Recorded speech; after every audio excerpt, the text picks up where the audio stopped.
Hello everyone, मैं विक्रम कुमार आप सभी का अपने यूट्यूब चैनल स्कॉलर्स कॉन्सेप्ट के ऊपर स्वागत करता हूं। मॉलिक्यूलर बायोलॉजी से रिलेटेड आज हमारा थर्ड लेक्चर है और आज का हमारा टॉपिक रहेगा DNA chemistry and properties. Last lecture के अंदर हमने डीएनए और आरएनए की स्ट्रक्चर और उनके डिफरेंट प्रॉपर्टीज के बारे में पढ़ा था और उनकी कंपोजिशन के बारे में भी हमने स्टडी किया था। चलिए शुरू करते हैं हमारे आज के लेक्चर को। आज के लेक्चर को स्टार्ट करने से पहले लास्ट लेक्चर के अंदर हमने डीएनए के डिफरेंट टाइप्स बताए थे, जिसमें हमारे टाइप ए था, टाइप बी था और टाइप जेड था। तो यहाँ पे हमने उनकी स्ट्रक्चर को दिखाया है। जैसे कि आप यहाँ पे देख सकते हो कि जो हमारा ए डीएनए है और बी डीएनए है वे हमारे राइट हैंडेड स्ट्रक्चर होते हैं, जैसे कि ये हमारा राइट हैंड स्ट्रक्चर हो गया। और जो हमारा बी डीएनए होता है वो हमारा कैसा होता है, ये लेफ्ट हैंडेड। ठीक है। दूसरा, एक और चीज जैसे मैंने आपको लास्ट लेक्चर के अंदर बताया था कि जो हमारे जेड डीएनए होता है उसके अंदर हमारे दो बॉन्ड एक साथ में मिलते हैं और दोनों एक साथ होने के बाद फिर उसके बाद उनके अंदर टर्न आएगा और नेक्स्ट टर्न जब आएगा वो, तो वहां पे भी हमारे क्या मिलेंगे, हमें दोनों के दोनों एक साथ मिलेंगे। ठीक है। तो ये यानी कि कुछ इस टाइप का हो जाता है हमारा। एक हमारे यहाँ पे मिल गए, देन उसके बाद दो हमारे यहाँ पे मिल जाएंगे। तो यहाँ पे भी आप देख सकते हो कि ये हमारे दोनों हो गए यहाँ पे, एक दो, देन उसके बाद फिर से टर्न आएगा, देन उसके बाद फिर से टर्न आएगा। तो इस तरीके से हमारे दो दो मिलते हैं हमें। ये हमारा कौन सा होता है, जेड डीएनए। ठीक है। देन उसके बाद अब हम स्टार्ट करते हैं डीएनए डीनेचुरेशन एंड रीनेचुरेशन क्या होता है। When a DNA solution is heated, the non-covalent forces that hold the two DNA strands together breaks. Due to these breaks, the two strands come apart in a process known as DNA denaturation और DNA melting. अभी जैसे हमने DNA की structure पढ़ी थी, जैसे कि हमारे दो स्ट्रैंड रहते हैं, एक ये स्ट्रैंड हो गया, एक दूसरा हमारा ये वाला स्ट्रैंड हो जाता है। तो जब भी हम किसी डीएनए सैंपल को अगर हीट करते हैं तो ये क्या होगा कि जो ये नॉन को जो इनके बीच में एक नॉन कोवलेंट बॉन्ड्स रहते हैं हमारे, जो हमारे हाइड्रोजन बॉन्ड होते हैं, ये क्या होंगे, ब्रेक हो जाएंगे। और इनकी अगर ब्रेकेज हो जाएगी तो क्या हो जाएगा कि हमारे दोनों के दोनों स्ट्रैंड एक दूसरे से अलग हो जाते हैं। ठीक है। और इस प्रोसेस को हम क्या नाम देते हैं, डीएनए डीनेचुरेशन। ठीक है। या फिर हम इसको डीएनए मेल्टिंग भी बोल सकते हैं। ठीक है। देन उसके बाद एक आता है हमारा मेल्टिंग टेम्परेचर, जिसको हम टीएम से रिप्रेजेंट करते हैं। ये क्या होता है, the temperature at which the DNA strand are half denatured. अब जैसे कि हमारा कोई डीएनए स्ट्रैंड था ये, अब जो हमारा मेल्टिंग टेम्परेचर है या फिर टीएम है वो क्या होता है, वो हमारा वो टेम्परेचर होगा ये जिसके ऊपर हमारा डीएनए स्ट्रैंड हाफ डीनेचुरेटेड हो जाएगा, यानी कि हमारा हाफ सेपरेट हो जाएगा। जैसे कि अगर हम यहाँ पे बात करें कि हमारा कोई डीएनए स्ट्रैंड है, ये हो गया एक स्ट्रैंड और ये हमारा हो गया दूसरा वाला स्ट्रैंड। अब क्या हुआ कि इनकी सेपरेशन होनी है। अब जिन जब इनकी सेपरेशन हाफ हो जाएगी, यानी कि हमारा ये यहाँ पे हो गया और दूसरा स्ट्रैंड हमारा ये वाला हो गया। अब ये जब हाफ सेपरेट हो जाएंगे एक दूसरे से, अब ये हमारा नीचे से इस तरीके से सेपरेट हो चुके हैं ये दोनों के दोनों स्ट्रैंड। ऊपर अभी भी ये क्या है, एक दूसरे से जॉइंट है, लेकिन नीचे से सेपरेट हो गए। तो जब ये हमारा हाफ यानी कि 50% अगर डीनेचुरेटेड हो जाएगा जिस टेम्परेचर के ऊपर, तो उसको हम क्या कहेंगे, मेल्टिंग टेम्परेचर, और उसको हम टीएम से रिप्रेजेंट करते हैं। ठीक है। The higher is DNA GC content the higher is it's TM. इसका मतलब क्या है, अब हमें पता है कि जो हमारे जीसी बॉन्ड जो होते हैं, जी और सी के बीच में जो हाइड्रोजन बॉन्ड होते हैं वो कितने होते हैं, तीन। और जो हमारा एडेनिन और थाइमिन के बीच में जो हमारे बॉन्ड होते हैं वो कितने होते हैं, दो। तो सिंपल सी बात है कि हमारे जितने ज्यादा यहाँ पे हाइड्रोजन बॉन्ड होंगे उतनी ज्यादा ही उनके बीच में स्ट्रेंथ होगी, उतना ज्यादा उनके बीच में अट्रैक्शन होगा। ठीक है। और उसको ब्रेक करने के लिए उतना ज्यादा ही हमें क्या करना पड़ेगा, फोर्स अप्लाई करना पड़ेगा। या फिर अगर हम इसको टेम्परेचर की फॉर्म में बताएं तो यानी कि अगर हमारा जितने ज्यादा बॉन्ड होंगे तो उतना ही ज्यादा हमें टेम्परेचर को इंक्रीज करना पड़ेगा। ठीक है। अगर हम यहाँ पे इन दोनों के कंपैरिजन करें तो जो हमारा जीसी के बॉन्ड को ब्रेक करने के लिए जितना हमें टेम्परेचर अप्लाई करना रहता है वो हमारा एटी के बॉन्ड से ज्यादा रहेगा। ठीक है। तो इसका मतलब क्या होगा कि जितना ज्यादा हमारे जीसी कंटेंट होगा, जितना ज्यादा जीसी कंटेंट रहेगा उतना ही ज्यादा क्या होगा, हमारा टीएम भी होगा। ठीक है। और वही हमने इसके अंदर बताया हुआ है, the higher DNA GC content the higher its TM. Then उसके बाद organic solvents such as dimethyl sulfoxide and formamide or high pH disrupt the hydrogen bonding between DNA strand and promote denaturation। अब जैसे यहाँ पे हमने अभी तो temperature के बारे में बताया था, लेकिन टेम्परेचर के अलावा अगर हम ऑर्गेनिक सॉल्वेंट्स भी यूज करते हैं जैसे कि डीएमएसओ या फिर फॉर्मामाइड या फिर हाई पीएच भी अगर हम अप्लाई करते हैं तो भी वो क्या करेगा, डीनेचुरेशन को प्रमोट करता है। देन उसके बाद lowering the salt concentration of a DNA solution also aided denaturation by removing the ions that shielded the negative charges on the two strands of from each other। अब जैसे कि हमारे जो डीएनए होता है, तो डीएनए के लिए हमने पहले बताया था कि जो हमारे डीएनए, एक तो ये हो गया हमारा स्ट्रैंड, ठीक है, और दूसरा स्ट्रैंड हो जाता है हमारा ये वाला। तो इसके जो बैकबोन होती है, बैकबोन हमारी किसकी बनी हुई होती थी, शुगर प्लस फॉस्फेट, और फॉस्फेट के ऊपर हमारा क्या होता था, नेगेटिव चार्ज होता था। तो यानी कि हमारा यहाँ पे एक नेगेटिव चार्ज होगा, इसी तरीके से यहाँ पे भी नेगेटिव चार्ज होगा। तो जो हमारी बैकबोन होगी वहां पे क्या मिलेगा हमें, नेगेटिव चार्ज।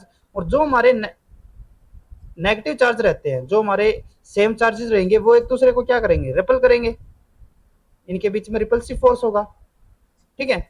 अब जितने हम यहाँ पे क्या कर रहे हैं, लोअरिंग द साल्ट कंसेंट्रेशन, जितना हम साल्ट कंसेंट्रेशन को कम करते जाएंगे तो क्या होगा हमारा, वो उतनी ज्यादा डीनेचुरेशन को प्रमोट करता जाएगा। प्रमोट क्यों करेगा, अभी जैसे कि हम क्या बता रहे हैं कि ये जो नेगेटिव चार्ज है एक दूसरे को रेपेल करते हैं, लेकिन हम क्या कर देते हैं इन नेगेटिव चार्जेस को, क्योंकि यहाँ पे हमारे ये इस तरीके से डीएनए की फॉर्मेशन हो चुकी है, तो यहाँ पे क्या होता है कि इनके बीच का जो ये रिपल्सिव फोर्स है उसको हम शील्ड कर देते हैं, यानी कि उसको हम यहाँ पे प्रिवेंट करते हैं इनके बीच में। लेकिन अगर हमारी सोल्ट कंसेंट्रेशन कम होगी तो ये जो शील्ड है ये यहाँ पे क्या हो जाएगी, ब्रेक हो जाएगी। और शील्ड ब्रेक होने की वजह से क्या हो जाएगा, यहाँ पे ये हमारा स्ट्रक्चर है, तो ये हमारा क्या हो जाएगा कि जो ये हमारे नेगेटिव चार्ज है ये एक दूसरे को और ज्यादा रिपल्सन करेंगे, और रिपल्सन जितनी ज्यादा होगी हमारी जो डीनेचुरेशन है उतनी ज्यादा ही वो प्रमोट होते जाएगी, ठीक है।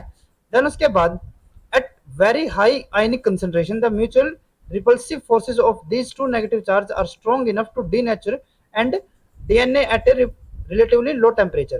अब दूसरा हमने यहाँ पे क्या बताया है कि जितनी कम हमारी आयनिक स्ट्रेंथ होते जाएगी उतना ही ज्यादा क्या होता जाएगा, mutual repulsive force between two negative charges of हमारे जो फॉस्फेट थे उनके बीच का जो हमारे नेगेटिव चार्ज था उनका ज्यादा रिपल्सिव फोर्स होता जाएगा, और वो इतना ज्यादा हो जाएगा कि वो हमारा डीएनए के डीनेचुरेशन को प्रमोट करेगा।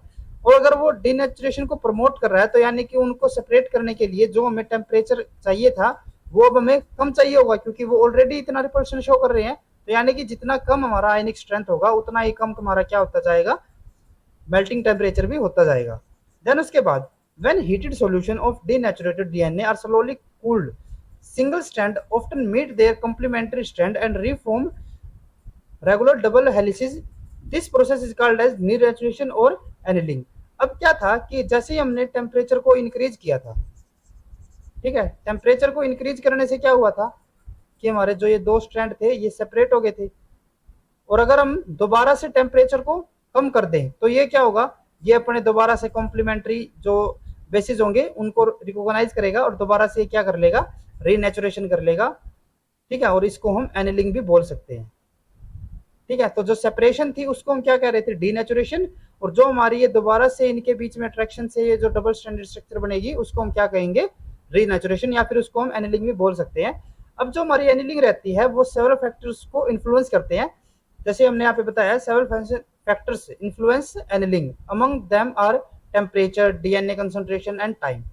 तो यहाँ पे जैसे कि टेम्परेचर के लिए हमने बताया है the best temperature for denaturation of DNA is about 25 degree centigrade below it's TM, यानी कि जितना हमारा मेल्टिंग टेम्परेचर होगा, ठीक है, उससे 25 डिग्री सेंटीग्रेड कम हमारा क्या होगा, रीनेचुरेशन के लिए ऑप्टिमम टेम्परेचर रहेगा। देन उसके बाद concentration, the higher the concentration the faster is the annealing. जितना ज्यादा हमारा डीएनए मटेरियल होगा, जो हमारा ये इनिशियल था, ठीक है, इनकी सेपरेशन से एक ये स्टैंड बन गया, एक ये अलग स्टैंड हो गया, ठीक है। अब जितना ज्यादा हमारे डीएनए का मटेरियल होगा उतना ज्यादा क्या होगा, हमारे कॉम्प्लीमेंट्री बेस पेयरिंग को आपस में रिकॉग्नाइज होने में उतना कम टाइम लगेगा, तो यानी कि हमारी जो प्रोसेस रहेगी वो उतना ही ज्यादा एनिलिंग की उतनी ज्यादा फास्ट रहेगी। देन उसके बाद टाइम, टाइम तो सिंपली है कि जितना ज्यादा हमारा टाइम होगा उतनी ज्यादा ही इनको टाइम मिलेगा आपस में एक दूसरे के साथ बॉन्ड बनाने में, तो इसीलिए renaturation time obviously the longer the time allowed for annealing the more will be occur, यानी कि जितना ज्यादा हमारा टाइम रहेगा उतनी ज्यादा क्या होगी वहां पे रीनेचुरेशन होगी। अब यहाँ पे हमने इस प्रोसेस को डायग्रामेटिकली भी दिखाया है कि जैसे कि हमारा कोई स्टार्टिंग में डबल हेलिकल डीएनए था, जैसे ही हमने टेम्परेचर को बढ़ाया तो वो क्या होगा, डीनेचुरेशन होगा, तो यहाँ पे ये सेपरेट होना स्टार्ट हो जाएंगे। देन उसके बाद जितना ज्यादा हम टेम्परेचर को बढ़ाता जाएंगे उतना ही ज्यादा हमारा क्या होता जाएगा, वे डीनेचुरेट होते जाएंगे और दोनों के दोनों स्ट्रैंड हमारे एक दूसरे से सेपरेट हो जाएंगे। ठीक है, देन उसके बाद अब अगर हम इस टेम्परेचर को कम करेंगे तो ये जो हमारे स्ट्रैंड थे ये आपस में एसोसिएशन दिखाना स्टार्ट करेंगे, बेस पेयरिंग स्टार्ट होगी इनके बीच में। तो ये हमारा क्या होंगे, पार्शली डीनेचुरेटेड। ये पहले हमारा जो हाफ डीनेचुरेटेड था, ठीक है, अब ये दोबारा से उतना ही रह गया, यानी कि यहाँ पे हमारी जो रीनेचुरेशन है वो स्टार्ट हो चुकी है। ठीक है, पहले तो ये दोनों बिल्कुल अलग थे ना, अब तो ये हाफ पार्शली डीनेचुरेड है, यानी कि ये हमारा क्या हो चुका है, हाफ स्ट्रैंड के ऊपर रीनेचुरेशन हो चुकी है। और फिर उसके बाद लास्ट में क्या हो जाएगा, जब जैसे ही हम टेम्परेचर को और भी ज्यादा कम लेके जाएंगे तो इनके बीच में एनलिंग हो जाएगी और हमारा दोबारा से डबल हेलिकल स्ट्रक्चर की फॉर्मेशन हो जाएगी। देन उसके बाद नेक्स्ट हमारा टॉपिक आता है हाइपरक्रोमिसिटी। ये क्या होता है, the amount of strand separation और melting is measured by the absorbance of DNA solution at 260 nanometre. अब जो हमारे स्ट्रैंड ये अलग होते हैं, ठीक है, अब हमने तो इनको क्या किया, टेम्परेचर इंक्रीज हम करते रहे। ठीक है, अब हमें ये कैसे पता चलेगा कि हमारा जो ये डीनेचुरेशन हो रहा है, अब ये हमारा हाफ डीनेचर हो चुका है या फिर हमारा ये कितना हमारा डीनेचर हो चुका है स्ट्रैंड, तो उसको लिए हम क्या करते हैं कि हम एब्जॉर्बेंस नोट करते हैं 260 नैनोमीटर के ऊपर। ठीक है, इसमें क्या होता है, the nucleic acid absorb light 260 nanometer wavelength because of the electronic structure of their bases, but when two strands of DNA come together, the close proximity of the base in the two strand quenches some of its absorbance।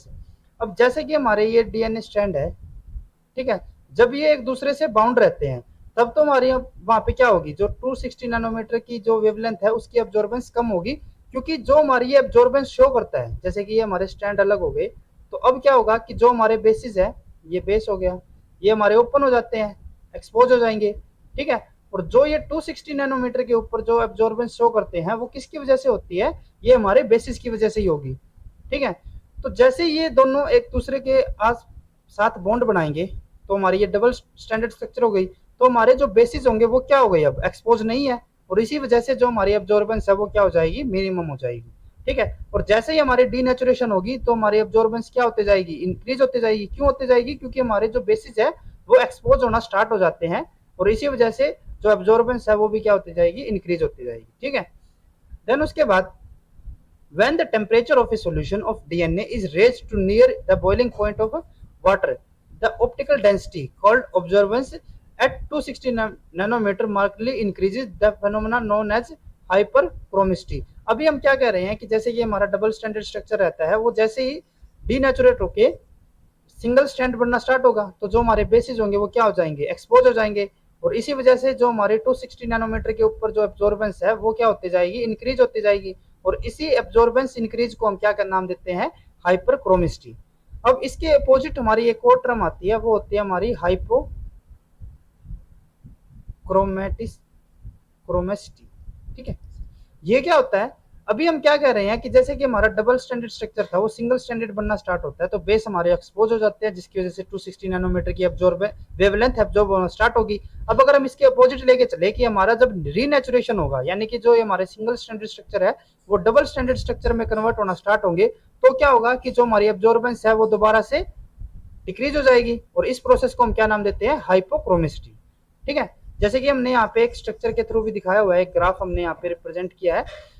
तो यहाँ पे क्या है कि ये हमारा Streptococcus pneumonia के लिए डीएनए है। तो यहाँ पे जैसे ही हम टेम्परेचर को इंक्रीज कर रहे हैं, ये हमने इंक्रीज करना स्टार्ट किया, तो हमारी जो एब्जॉर्बेंस है, रिलेटिव एब्जॉर्बेंस है 260 नैनोमीटर, तो वो हमारी क्या हुई, स्टार्टिंग में ये उसके ऊपर कोई ज्यादा इफेक्ट नहीं हुआ। क्यों नहीं हुआ, क्योंकि यहाँ पे हमारा डीनेचुरेशन होना स्टार्ट नहीं हुआ अभी। ठीक है, जस्ट हमने टेम्परेचर को इंक्रीज किया है लेकिन अभी ये डीनेचुरेट नहीं हुआ है।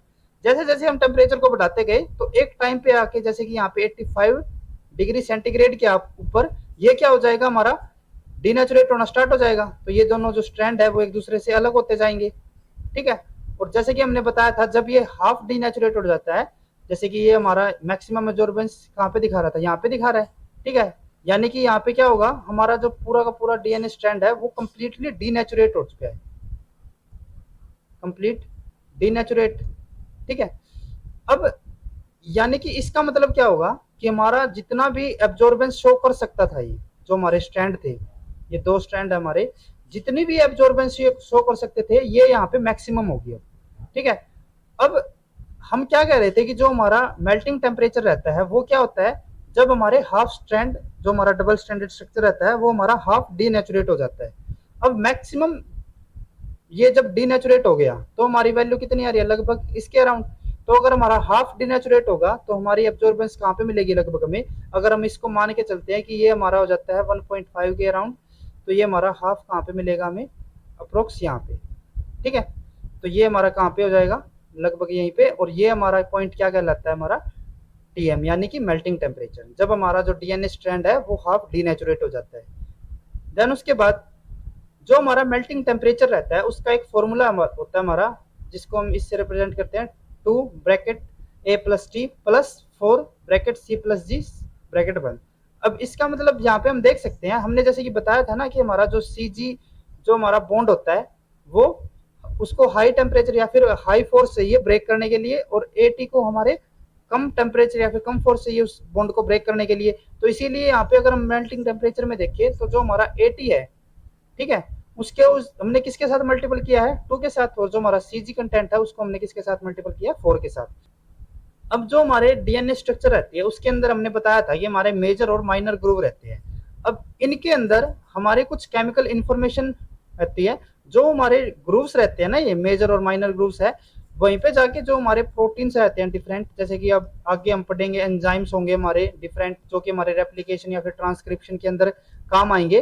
तो वे जो हमारे एंजाइम रहते हैं या फिर जो प्रोटीन्स होते हैं वो जो हमारा डीएनए होता है उसके कहाँ पे जाके बाइंड करते हैं, मेजर और माइनर ग्रुव्स के पास।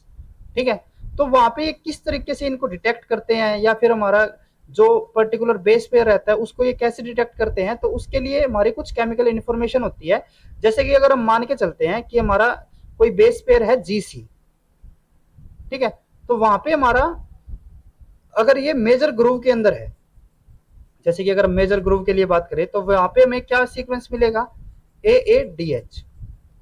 अब ये AADH क्या होता है, जो हमारा ए होता है ये हमें किसके लिए रिप्रेजेंट कर रहे हैं हम, हाइड्रोजन बॉन्ड एक्सेप्टर की तरह। ठीक है, यानी कि हमारा यहाँ पे एक हमें क्या मिलेगा, पहला हाइड्रोजन बॉन्ड एक्सेप्टर, देन उसके बाद दोबारा से हमें दूसरा क्या मिलेगा, हाइड्रोजन बॉन्ड एक्सेप्टर, देन उसके बाद हमें डी से हम क्या रिप्रेजेंट कर रहे हैं, हाइड्रोजन बॉन्ड डोनर, यानी कि थर्ड पोजीशन पे हमें क्या मिलेगा यहाँ पे, हाइड्रोजन बॉन्ड डोनर, और देन उसके बाद हमें क्या मिलेगा, नॉन पोलर हाइड्रोजन। ठीक है, ये हमारा एच क्या हो जाएगा, नॉन पोलर हाइड्रोजन। तो अगर हमारा ये वाला सीक्वेंस है, प्रोटीन जब आएगा यहाँ पे बाइंड करने के लिए, तो वो अगर इस सीक्वेंस को देखेगा तो उसको क्या मिलेगा यहाँ पे, कि ये हमारा मेजर ग्रुव है, और मेजर ग्रुव में भी हमारा कौन सा बेस पेयर है, जीसी। अगर हम बात करें कि ये जीसी ना हो के ये हमारा सीजी है, ठीक है, यानी कि साइटोसिन और ग्वानिन है, तो हमारा जो सीक्वेंस होगा वो क्या हो जाएगा, इसका अपोजिट, यानी कि स्टार्टिंग में क्या आएगा, एच, देन उसके बाद डी, फिर ए और ए, एच डी ए और ए।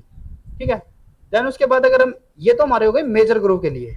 अगर हम माइनर ग्रुव के लिए बात करते हैं तो माइनर ग्रुव में हमें क्या मिलेगा, अगर हमारा जी और सी का सीक्वेंस है, ठीक है, तो हमारा कोड क्या मिलेगा हमें, ए डी ए, ए डी ए।